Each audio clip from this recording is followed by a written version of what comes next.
Good evening and welcome to Altos, your weekly Catholic news program here on Trinity TV and now showing on the national television station TTT. I'm Neil Parsonlal.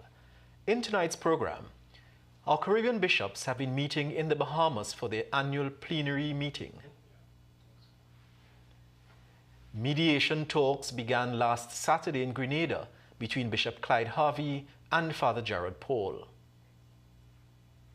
A 33-day campaign focused on the Eucharist will begin soon in preparation for the Feast of Corpus Christi. And later, we'll be talking constitutional reform with Dr. Terence Farrell from the Constitution Reform Committee. And now for our top story.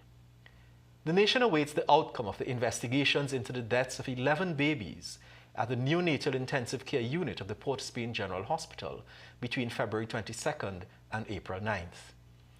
In a media release last week, the Northwest Regional Health Authority, which manages the facility, stated that laboratory investigations into the deaths, which occurred between April 4th and April 7th, revealed the presence of 3 different organisms known to pose significant risks to vulnerable neonates.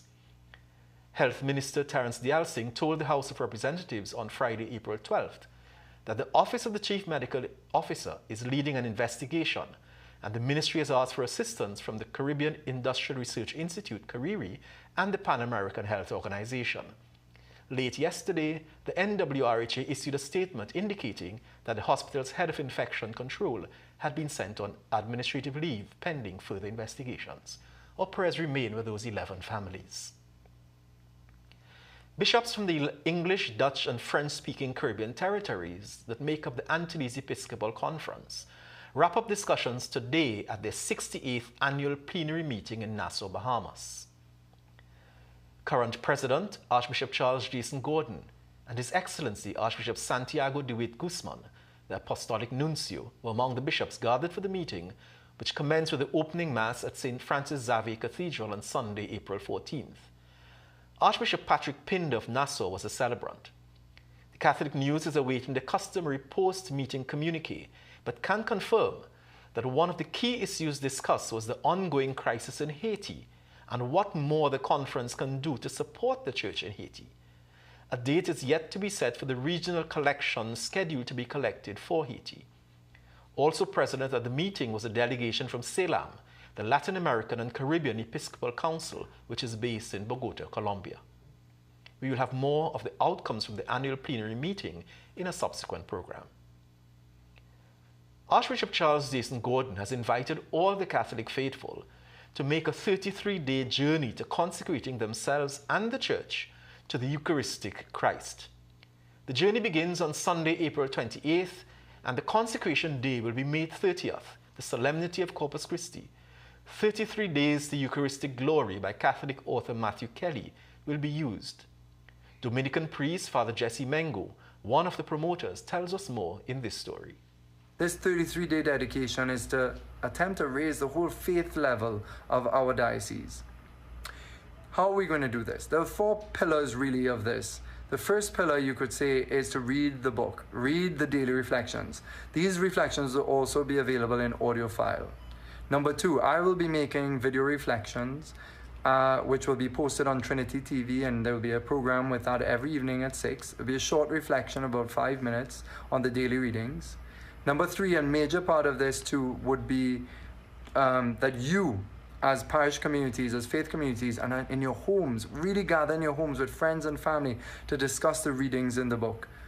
Another pillar would be that there will be a show on Trinity TV every week, discussing with different people, different faith perspectives on the Holy Eucharist.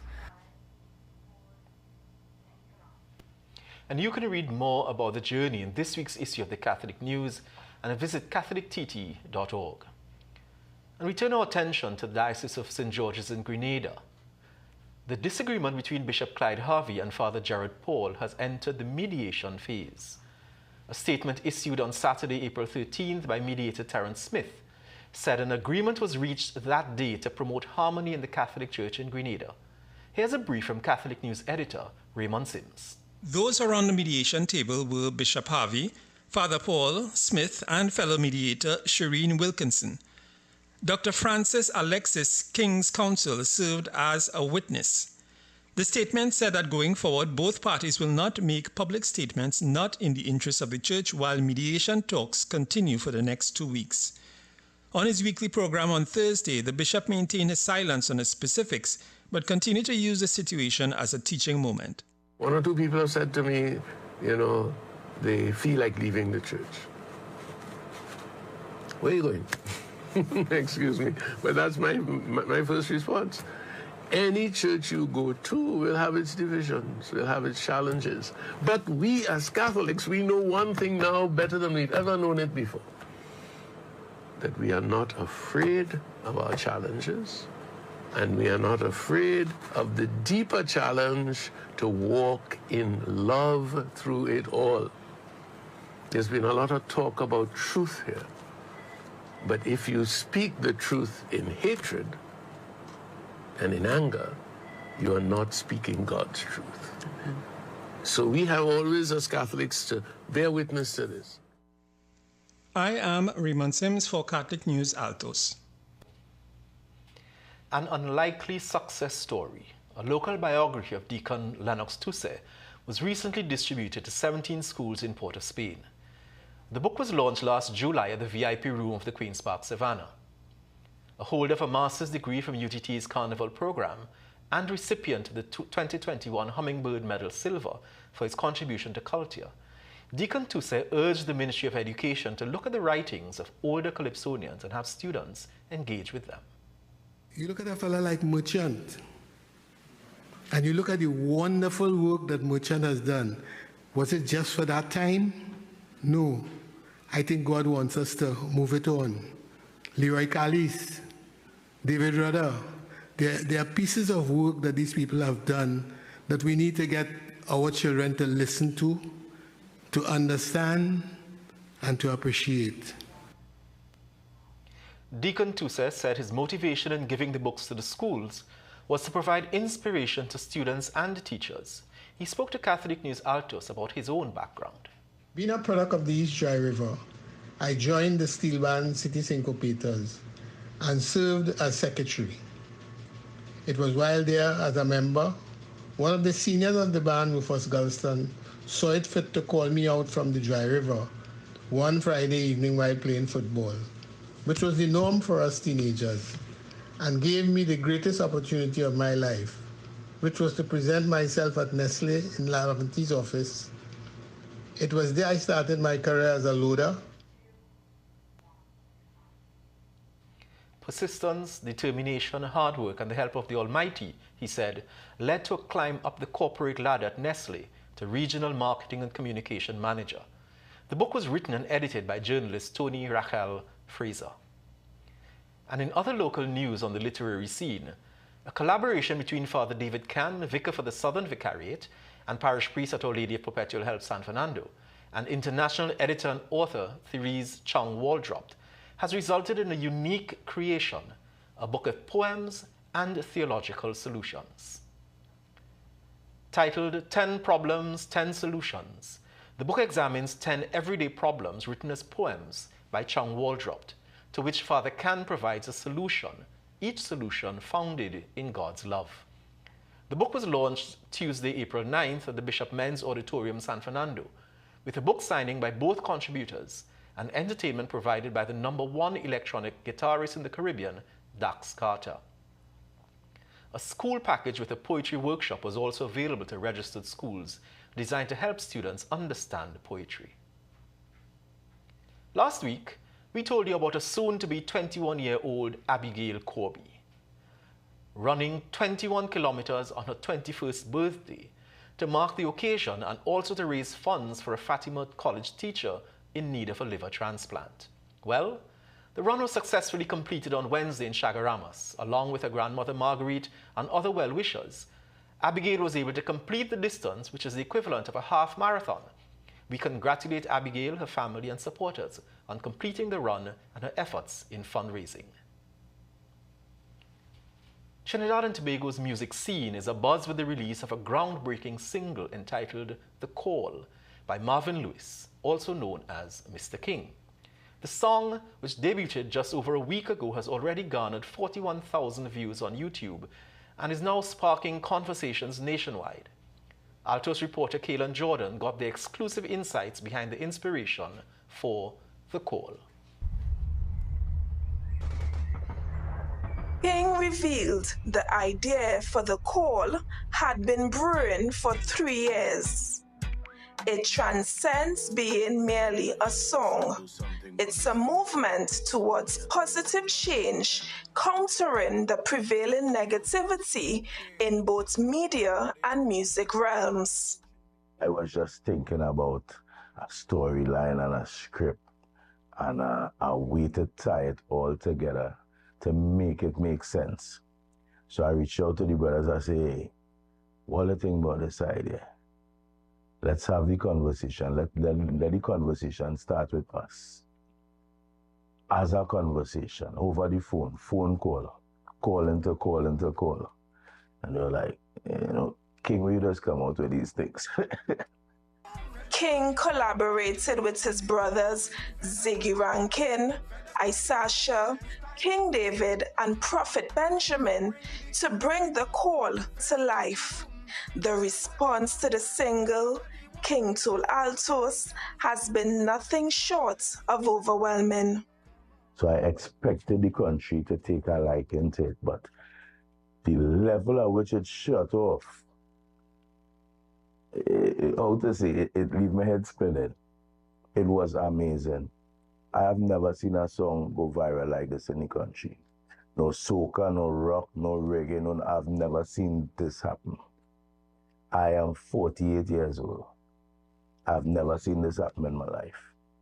So then I am sure this is divine guidance. King said prominent figures, including ministers and opposition members, shared the song, reflecting a shared sentiment of frustration and a desire for change. King's upbringing in Laventille serves as a backdrop for the song's message. He reminisces about a time when the community thrived on love and togetherness. He believes that restoring faith and righteousness, exemplified by the Our Lady of Laventille Church, is essential to addressing societal issues. We have removed God from the schools. We have removed God from everything. It's almost like if to talk about God, there's something wrong with you. And if we are not a God-fearing population and we lean on our own understanding, well, we've seen what is the result of it. We've seen what is the result of it in today's society. I think we need to put God back into everything. I say that with no apology. I am Kaelan Jordan for Catholic News, Altos. And it is indeed a song worth listening to. A total of 1,000 wheelchairs were recently donated by Janura Customs Design Limited, with the Cathedral Parish receiving 2 of them. Present were Hannah Janura, Senator Donna Cox, Minister of Social Development and Family Services, Faris Al-Rari, Minister of Rural Development and Local Government, Dr. Avery Hines, Director of the Epidemiology Division, Ministry of Health, Cathedral Administrator Father Martin Sergiu, Fashion Designer Mailing, former Miss Universe Wendy Fitzwilliam, and the entertainer Rome. Wendell Constantine was the MC and host of the event. Church of the Assumption Parish Priest Father Ashton Pear blessed those who received the wheelchairs. It's now time for us to take a short break. When we return from the break, we talk with Dr. Terence Farrell from the Constitution Reform Committee. But before we go, here's a look at this week's trivia question.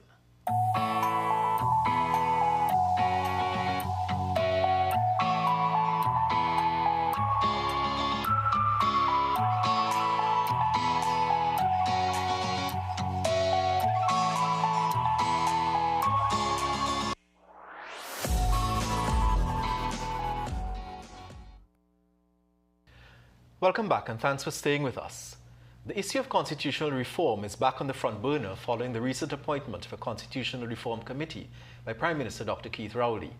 We have with us today Dr. Terence Farrell, economist, banker, lawyer, author, and for the purposes of today's discussion, a member of the Constitution Committee. Dr. Farrell, welcome to the set. Thank you very much, Neil. Good to be here. It's good to have you.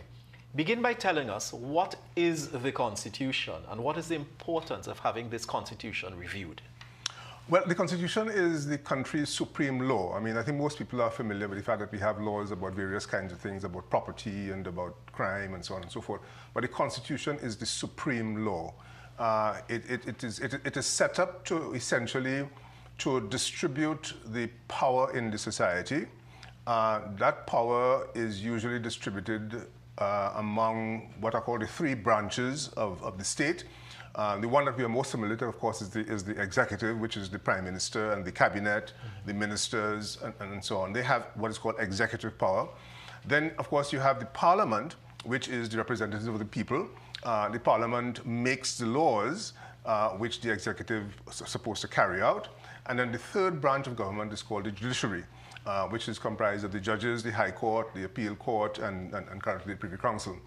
So what a constitution does is that essentially it distributes power among those three branches of government. But it also does something that's also very important in that it actually articulates what our society is about. It speaks to who we are, and it speaks to what we as a nation aspire to be. So if you look, for example, at the preamble of the Constitution, if you look at how the Constitution actually distributes that power, it tells us something about ourselves. It tells us who we are as a people. So it's extremely important. And the impetus for reform that we're talking about comes about because right now, the Constitution that we have in place is the 1976 Republican Constitution. That Constitution essentially moved us from having a Governor General as head of state to the President as head of state. It made some other changes as well. It took some powers away from the Prime Minister and gave those powers to the President. But basically, that 76 Constitution looks very much like the 1962 Independence Constitution. So one of the things that we've been saying to people is that we, in fact, in Trinidad and Tobago are living with a constitution, a set of arrangements for the distribution of power that was set up by the British for us in 1962. And here we are in 2024, and a lot has happened in the society, in the polity, in the economy, and since then. And so therefore, these are some of the reasons why we feel that there is a need for change to the Constitution. And we've heard that a Constitution is a living, breathing document, yes, and therefore must reflect the changing nature of society. Correct, yes. That's right. There is a meeting scheduled for ARIMA this evening, and I know that the committee has been having meetings throughout. Yes. What are you hearing in those meetings? What is John Public saying that needs to be changed in our Constitution? Well, we're having the town hall meetings, of course. We are meeting in all of the 14 regional corporation districts, as well as we're having 2 meetings in Tobago. So we have the town halls, but we are using modern technology. So unlike the Wooding Commission in 1972-74, which had to go out to the population, there was no internet, there was no social media. We had one television station, 2 radio stations. Today we have all of that media available to the internet, email, and so on. So people have been sending in their recommendations to us via email. We've received hundreds of email submissions from the population. But we also decided to go out to the town halls to speak to people where they are so that they can articulate some of their views. I think I'm very safe in saying, having looked at the submissions and been to the town halls, that people really are looking for some significant changes. They are seeing that there's a need, for example, in respect of the presidency, that they would like to see a president that is put in that position in a different manner. They are looking for an elected president. People are talking about proportional representation, which is the same conversation that they had back in the day with Wooding. They're talking about the right to recall their representatives. They're talking about a fixed date for elections. And all of that seems to me to suggest that what people are asking for is that they want to have a greater say in how the government is run. They want to have a greater say in how parliament is run. People are also asking for referendum. So all of that is saying to me that people want the society to become really more democratic. and they want to have a parliament that is more responsible, that is more responsive to their needs. But it seems then that they're only speaking to one part of the power of the triumvirate that you spoke of, the parliament. What is happening with the rest? So the judiciary, for instance, are there any recommendations being made? Yes, people are very concerned. Well, people aren't making recommendations so much, but people are expressing a concern about, for example, the delays in the judiciary. People are expressing a concern about the fact that you have people who are on remand for 5, 6, 10 years, unable to get to a trial. They don't necessarily know what the answer to that is. So part of our remit as a committee is to kind of look for what some of the solutions are to kind of resolve that particular issue. So people are expressing those concerns about the judiciary. There is the ongoing debate, for example, about the Privy Council as our apex court. And on the executive, I think that people really are trying to say in so many words that they want to have prime ministerial power that is more, how should I put it, more accountable. They want that the institutions that we have report to Parliament. They want to have people to have, there must be consequences when people don't do what they are supposed to do. So those are some of the kinds of things that we've been hearing from the population. And it seems to me then that you're getting a lot of submissions. You have a lot of email submissions. The media reports are telling us a different story about the apathy in terms of the numbers of persons attending the consultations. I'm not at all surprised at the numbers attending the consultations, tell you the truth, because number one, people do have the access through the emails to send stuff to us, and they're making very good use of that. Secondly, we have had the turnout at the town hall meeting has been variable. For example, in San Fernando, we had an excellent meeting on Monday. There were about 50 people there. And it's not so much the numbers of people, it's about the quality of the submissions that we are getting from them. We were in Princestown on Wednesday. We had maybe about 17 people, but again, the quality of the submissions, people are articulating what they see to be some of the things that they need. So we are not too concerned about that. In Tobago East, we had about 25 people. This is in Bell Garden area and so on. Again, the quality of the submissions really, really quite excellent. So for us, the town halls are an opportunity for people to actually come out and articulate and express in greater detail some of the things that they would like to see. But given the fact that the Parliament meets regularly and the Parliament does amend the Constitution, most of the bills that come to the Parliament are in fact effecting changes to the Constitution. What is the difference between that and what is being proposed now? Well, actually, there haven't been very many amendments to the Constitution itself since 1976. We had the Crossing of the Floor Act, which was agreed to between Eric Williams and I think Bazir Pandey at the time, and that was to deal with their own internal party issues. We had the more recent change with the Police Service Commission, that the method by which the Commissioner of Police was selected and so on, which I think most people are recognizing now was a very bad idea. And I think there's an amendment going to Parliament this week to try to change that. But apart from that, there haven't been very many changes to the Constitution itself, because the Constitution is really very hard to change. There are many entrenched clauses in the Constitution, and so therefore, if you wanted to change those, you needed to get a 2/3 majority or a 3/5 majority in the case of changes to infringing of rights. So therefore, we haven't had many constitutional amendments affecting the Constitution per se. But what we're looking at in terms of the reform report looks at the Constitution as a whole. And one of the things that I've been pointing out to people, for example, the preamble, and it only kind of struck me the other day when I was looking at the preamble. Our preamble is written in the third person. It is written as if somebody else is talking about us. And that's not how a constitution is supposed to be done. A constitution is about us as a people speaking about ourselves. And the American Constitution, we the people. And so therefore our preamble needs to start in that way. It says, we the people, this is how we are, this is how we want to be, and so on. And that kind of struck me, because it kind of emphasized the point that the Constitution that we have really is a colonial construct.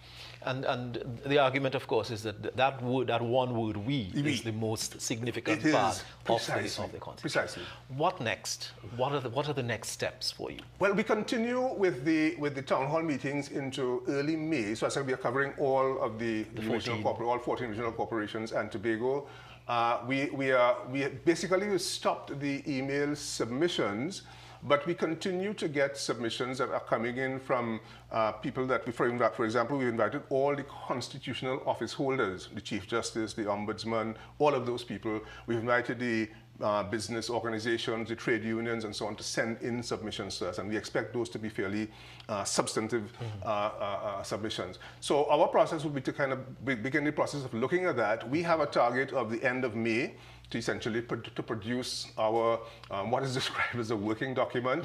The idea is that that working document will go into a conference, or what I describe as a constituent assembly, where you bring the entire population together, or delegates from the population, to consider what has been proposed and then to tell Parliament what we would like to see. And when it gets to that point where we have some things, actual things to consider, we'll invite you back to tell us a little, to share a little bit I'd more love to. I would certainly love that opportunity. Dr. Farah, thanks very much for joining us. Not at all, Neil. It's been a pleasure. Indeed, good to be here. Thank you. Thanks very much for staying with us. We'll be right back. Altos, from the Latin altus, meaning high. Every Friday night we feature the top news items hot off the press.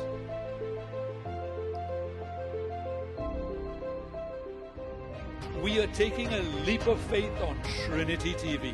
Jump in with us for this new and exciting experience. We are 3 weeks away from the Catholic News Steps for Hope 5K and 1K run and walk. The race is open to all and will be staged on May 11th, starting and ending opposite Archbishop's House on the Queen's Park Savannah. We're encouraging parishes and schools to sign up and enter teams of 10 or more. And yes, there are special prizes, and you can read more about this in the Catholic News.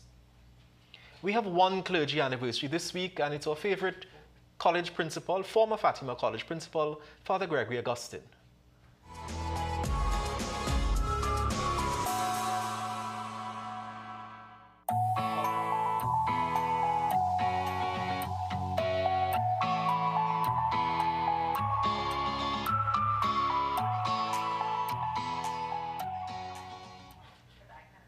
And now here's a sneak preview of what's in this week's Catholic News with Associate Editor Simone DeLochan. In the Catholic News this week, we celebrate International Mother Earth Day with a reminder of the dangers of plastic pollution. And Dr. Marlene Atz looks at the importance of engaging in the conversations on constitutional reform. I am Simone DeLochan, Associate Editor of the Catholic News. And with all that's going on in the country these past few weeks, we want to close this week on a positive note. Earlier in the program, we spoke about that song, The Call. We hope you enjoy a little more of the song that certainly has a message there. Time to bring our country back. Thank you for tuning in, and see you next week. God bless.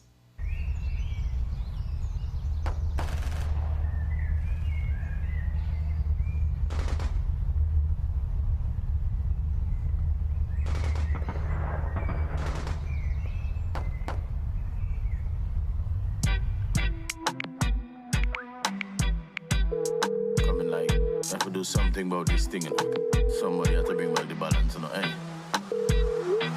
Yo, Sash. Oh, King. What go on, buddy? You ain't see the way the streets in Trinbago I get bloody. Shots now ringing out here, dog. My daughter trying to study, and on news before news, it's 2 more dead bodies. Things are heading downhill, I like it, don't intend to stop. Now my son no shot to come back if I send him to the shop. There was another pandemic, how the bodies them a drop, cause every other get a youth shop. For real. Sometimes I feel like the new music bring badness back in style. Place full of fully dance, man, woman and child. I wonder if it's cause the people them not hear us for a while. The whole country I get filed, but we fed up on the